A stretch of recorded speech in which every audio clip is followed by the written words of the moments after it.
I think a hex head bolt, and the nut would have worked better than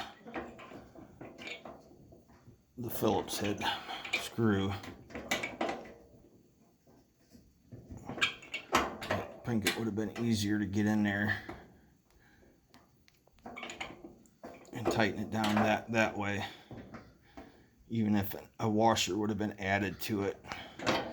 All right, I think I got it. So basically, it looks like this channel is what holds that in, obviously, and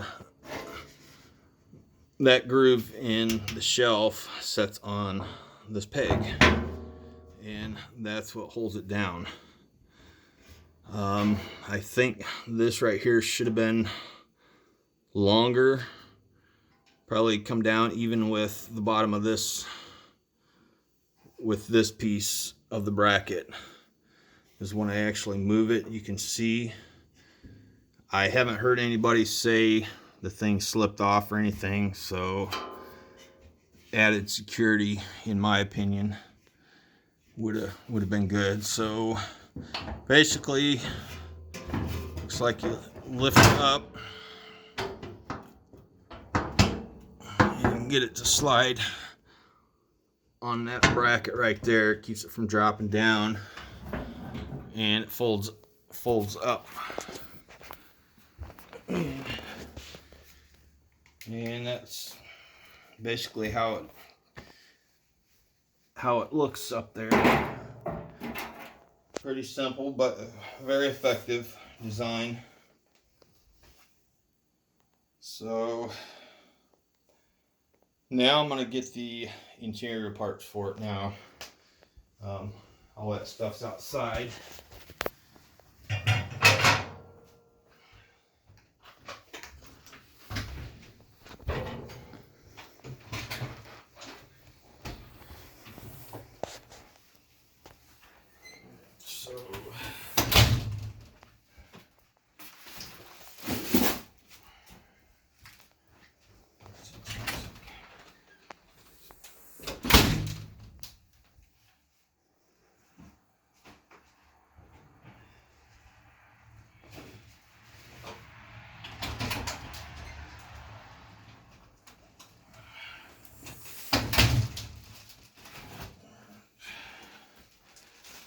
Alright, so now I got the rest of what I need. So here's the diffuser plate.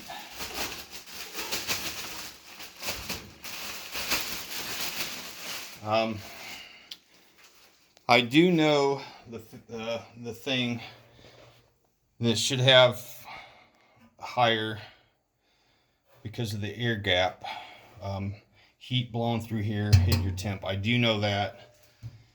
I have put foil in the Austin XL, but I had all kinds of good luck with not having to do any of that stuff. For about a month of operating it, it operated perfect with none of those issues. Then I started having problems because I changed the control board out, all because the primer button was so hard to push. Everything started going haywire after that, and I'm still fighting a heat issue on it.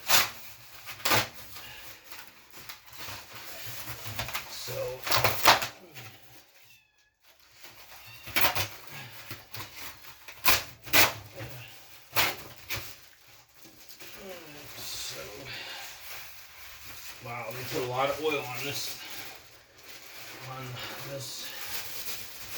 thing. A lot of oil. So I'll probably do the burn off for probably an hour. I think I did it for 45 minutes on the Austin XL. There's a lot of oil to keep this baby from rusting. Wow.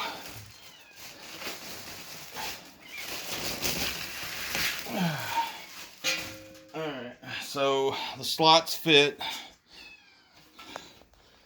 and when you go to handle this, it's easier to have one hand in front, one in the back.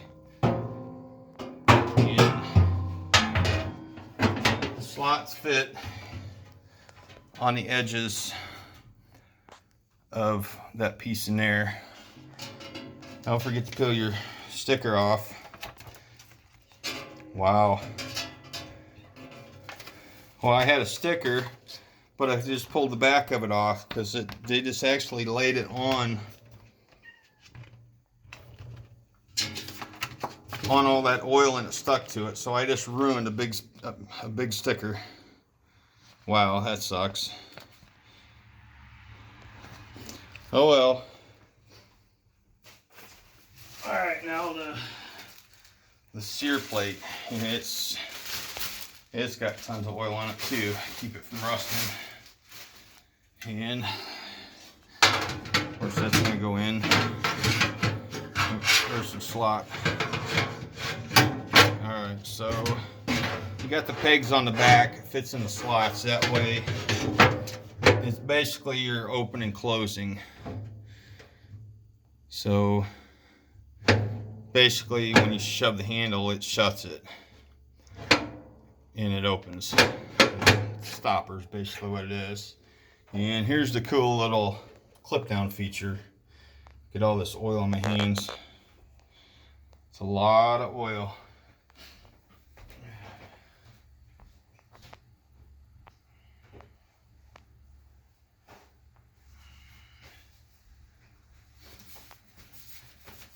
Alright, so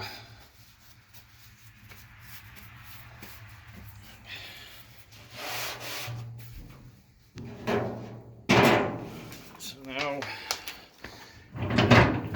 we use a shelf method.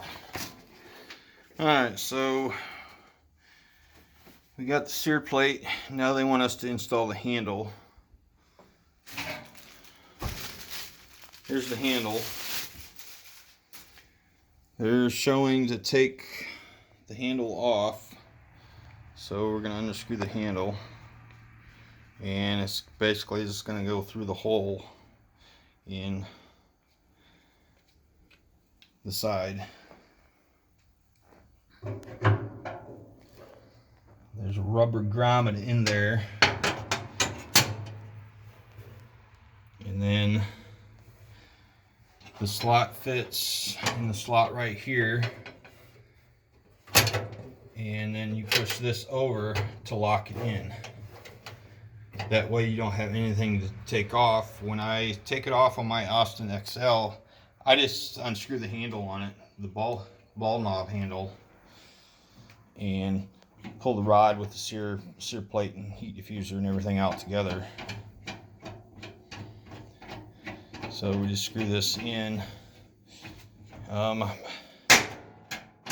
So that's all the farther it moves. I guess if I was to get the solid sear plate for it, it wouldn't work with this setup on this rod because I'd need to have that thing all the way open. So I'd end up having to make my own rod to utilize. And I'm noticing this hole right here. That hole is half the size of what my Austin XL. I can get four to six probes through the hole on the Austin XL. This one, probably 2 is about all I'm seeing. So I may have to make that bigger to get my 4 Inkbird probes through that. Plus the pitboss ones if I go to use them. Alright, moving on. We're down there. We did that. Now we're going to do these upper rack. I'm not familiar with these. I've seen somebody talking about them. It looks like they just fit on these because the Austin XL has this, but then we have these brackets that go in there. I'm guessing for the heat rack or the jerky rack and such. So Trying to see how this actually goes. So it looks like the flat, this end, it looks like goes to the back is what I'm trying to see in the picture.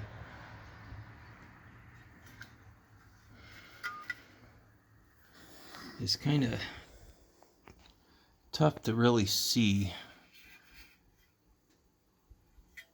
And that's kind of what it looks like. So, and these notches, I guess, fit on a hole.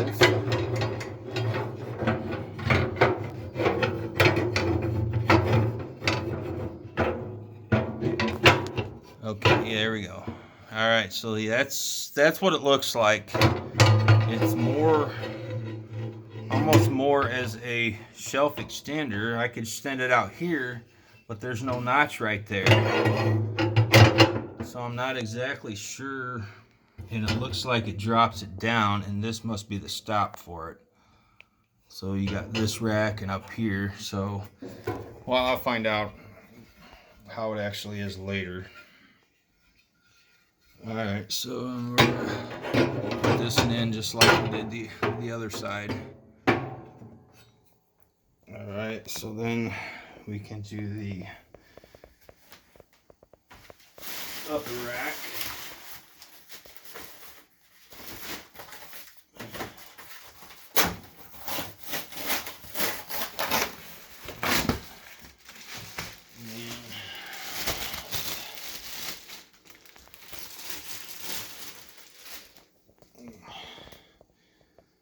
I think this, yeah, it looks just like, I guess, the Austin XL one. I think I'd have to actually set it next to it. This was always a pain to get in because it's very tight. The tolerance on it.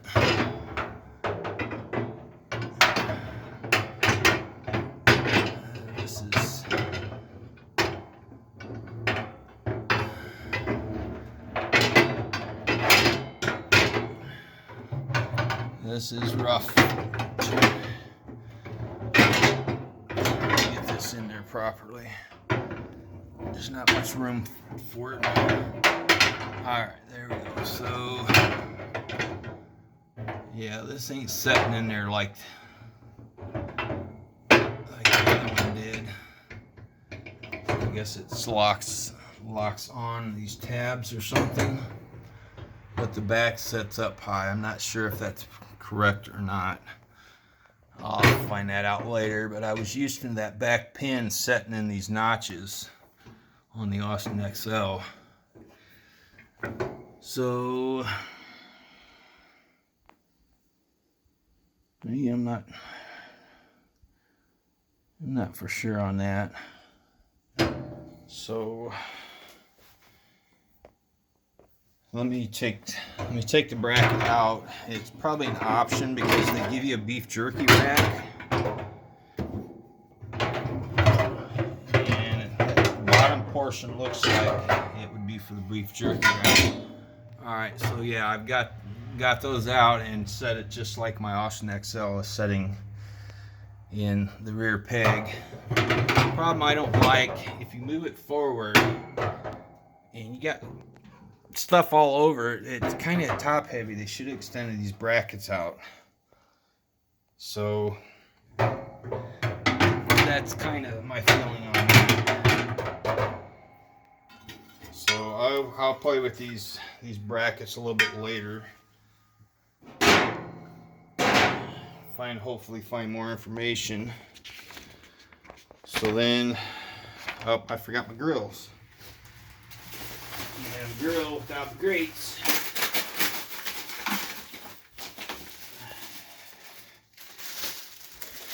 Now these are the cast iron grates on this one. My other one were the steel. I mean, no, these ones don't really look like cast iron. They look similar to the other one.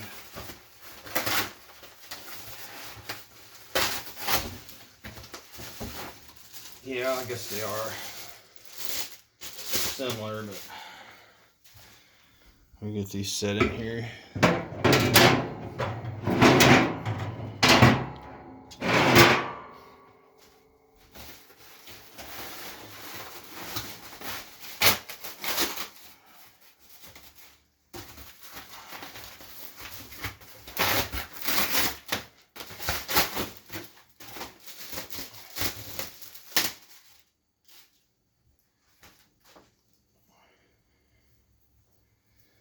Alright, so this other one in here. Yeah, you're going to have gaps in here. I don't know why people complain about that. Gas grills got the same gaps. I mean, if you think about it, the gap here, it's a lot less gap than what's actually in your rack. So does it really matter? No. It's a smaller gap. So what's the chances you really having problems? So I don't know why I complain about it. So the last thing is to remove that safety guard in there. We'll loosen the back. Wow, it's tight. Yep, it's gonna strip. It's that tight. I don't know why they tighten them so gosh dang much. And I got that one. The plan was to loosen the back on both sides and just pivot this thing up. And it's wanting to strip, so I'm not sure.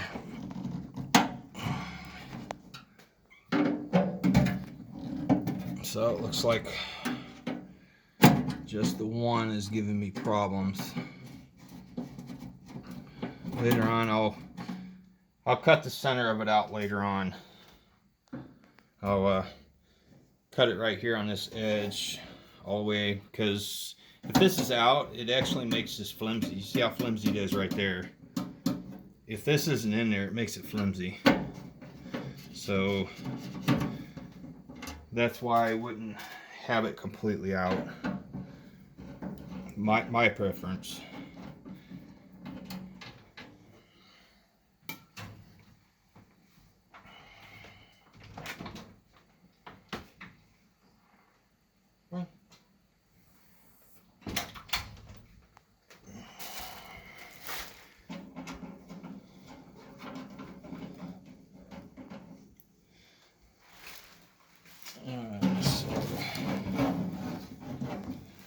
Maybe I can loosen that screw up now. So these screws only hand tight's all they need. That's ridiculous stripping them out like that. Alright, so there's the bucket, and then yeah, it looks like just like the Austin XL, they got silicone to seal this plate. There's a gasket under the hopper that separates the auger and the hopper bottom. So that's the difference. And then of course that's the plate that gets pulled out to drain. And it looks like they silicone the walls, the corners of the box, and they also did it down here. So hopefully that's never an issue if it ever peels from being old, because if it does, yeah, it's not going to be very good in the silicone burning, because it stinks. Alright, so I need to get these screws back in the hopper.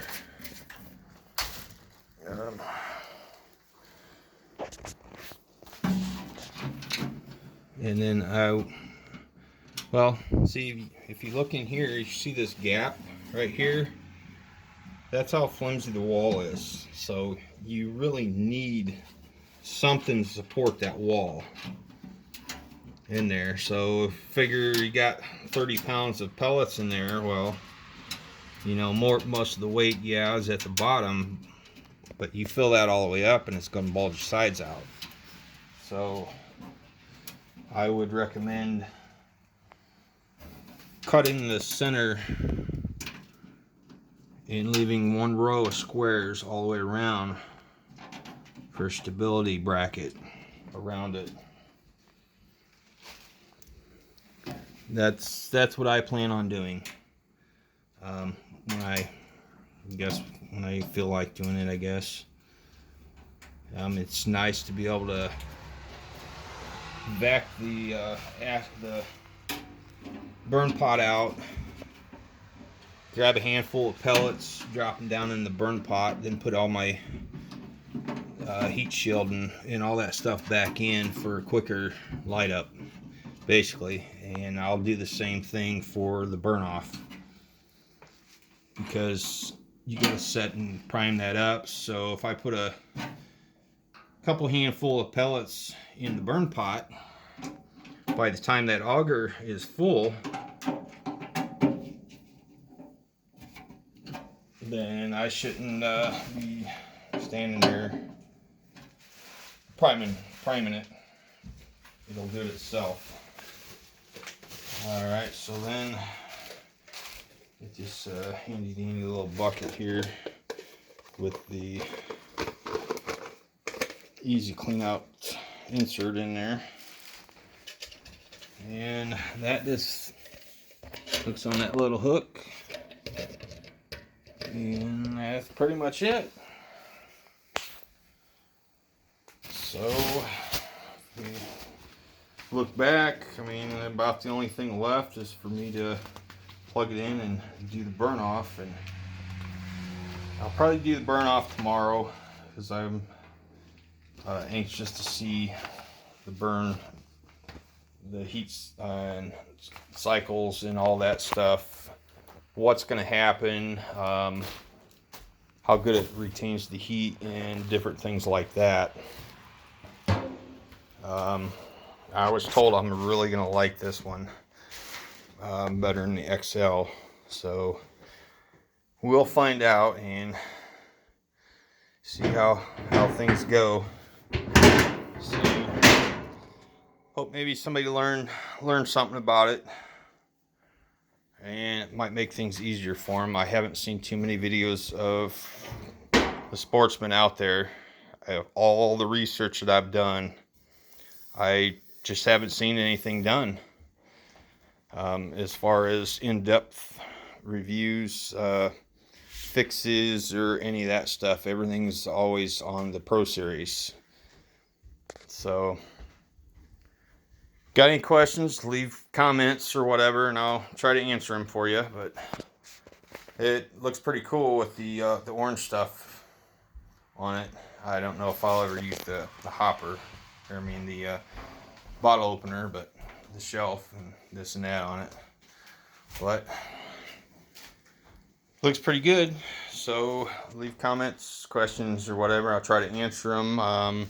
You can check out my repair videos that I did for the electrics on the Austin XL, where I go in depth on doing stuff, how to test and do different things more than what I've seen online. So check those out. This will be it until I decide to do the burn off and show reviews and what have you on that. So till next time, bye.